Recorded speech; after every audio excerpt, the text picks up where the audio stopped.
മയക്കുമരുന്ന് മാഫിയക്കെതിരായ ഓപ്പറേഷൻ തൂഫാൻ മറ്റ് സംസ്ഥാനങ്ങളിലും ചലനമുണ്ടാക്കിയെന്ന് ആഭ്യന്തരമന്ത്രി രമേശ് ചെന്നിത്തല.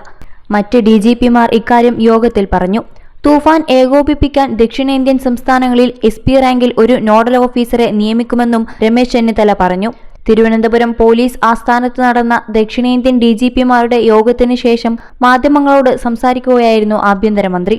കേന്ദ്ര ഏജൻസികളും ദക്ഷിണേന്ത്യൻ സംസ്ഥാനങ്ങളിലെ പോലീസ് മേധാവിമാരും ചേർന്നുള്ള വലിയ ഓപ്പറേഷനായിരിക്കും അടുത്ത ഘട്ടത്തിൽ ആരംഭിക്കുന്നത്.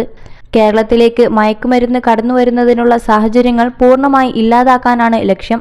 ബസ്, ട്രെയിൻ, വിമാനം, ബോട്ട് തുടങ്ങിയ മാർഗങ്ങളിൽ മയക്കുമരുന്ന് എത്തുന്നത് തടഞ്ഞ് കേരളത്തെ ലഹരിമുക്ത സംസ്ഥാനമാക്കി മാറ്റുക എന്ന ലക്ഷ്യത്തോടെയാണ് ഓപ്പറേഷൻ തൂഫാൻ അടുത്ത ഘട്ടത്തിലേക്ക് കടക്കുന്നതെന്നും രമേശ് ചെന്നിത്തല പറഞ്ഞു. ഓപ്പറേഷൻ തൂഫാനെ തുടർന്ന് മയക്കുമരുന്ന് കടത്തുകാർ പുതിയ മാർഗങ്ങൾ കണ്ടെത്തുകയാണെന്ന് മന്ത്രി പറഞ്ഞു. ഓൺലൈനിലും കൊറിയറിലുമായി ലഹരിമരുന്ന് എത്തുന്നുണ്ട്. ഡോക്ടറുടെ കുറിപ്പടിയില്ലാതെ ഒരു മരുന്നും വിതരണം ചെയ്യാൻ പാടില്ല. ക്യാൻസർ മരുന്ന് വരെ മെഡിക്കൽ സ്റ്റോറിൽ നിന്നും വാങ്ങി ലഹരി ഉപയോഗിക്കുന്നവർ ഉപയോഗിക്കുന്നു. ഇക്കാര്യത്തിൽ മെഡിക്കൽ ഷോപ്പ് ഉടമകൾ ജാഗ്രത പുലർത്തണം. ഇത് സംബന്ധിച്ച് ആരോഗ്യമന്ത്രിയുമായി സംസാരിച്ചിട്ടുണ്ട്. വേണ്ടിവന്നാൽ സംയുക്തമായി ഓപ്പറേഷൻ നടത്തുമെന്നും രമേശ് ചെന്നിത്തല പറഞ്ഞു. ജനങ്ങൾ പോലീസും കോടതിയും ആകേണ്ട എന്നും വിവരം പോലീസിന് നൽകിയാൽ മതിയെന്നും ചെന്നിത്തല പറഞ്ഞു. പെരുമ്പാവൂരിൽ മൊട്ടയടി സംഭവത്തിലാണ് ചെന്നിത്തലയുടെ പ്രതികരണം. 21 ലക്ഷത്തോളം സന്തുഷ്ടരായ ഉപഭോക്താക്കളും 2 ലക്ഷത്തോളം തിമിര ശസ്ത്രക്രിയകളും പൂർത്തിയാക്കിയ മലബാറിലെ ഏക കണ്ണാശുപത്രി Al Salama high hospital, hospital road, Perinthalmanna. ഇത്തരം സംഭവങ്ങൾ ഓപ്പറേഷൻ തൂഫാന്റെ ശോഭ കെടുത്തുമെന്നും ചെന്നിത്തല ചൂണ്ടിക്കാട്ടി.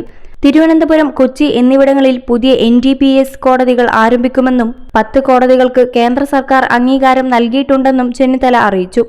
അതേസമയം ആലപ്പുഴയിലെ രക്ഷാപ്രവർത്തന കേസുമായി ബന്ധപ്പെട്ട MR അജിത് കുമാറിനെതിരായ റിപ്പോർട്ട് സർക്കാരിന് ലഭിച്ചിട്ടില്ലെന്ന് രമേശ് ചെന്നിത്തല പ്രതികരിച്ചു. ശബരിമല സ്വർണ്ണക്കൊള്ള CBIക്ക് വിടണമെന്ന BJP സംസ്ഥാന അധ്യക്ഷന്റെ കത്ത് തനിക്ക് ലഭിച്ചിട്ടില്ലെന്നും അദ്ദേഹം പറഞ്ഞു.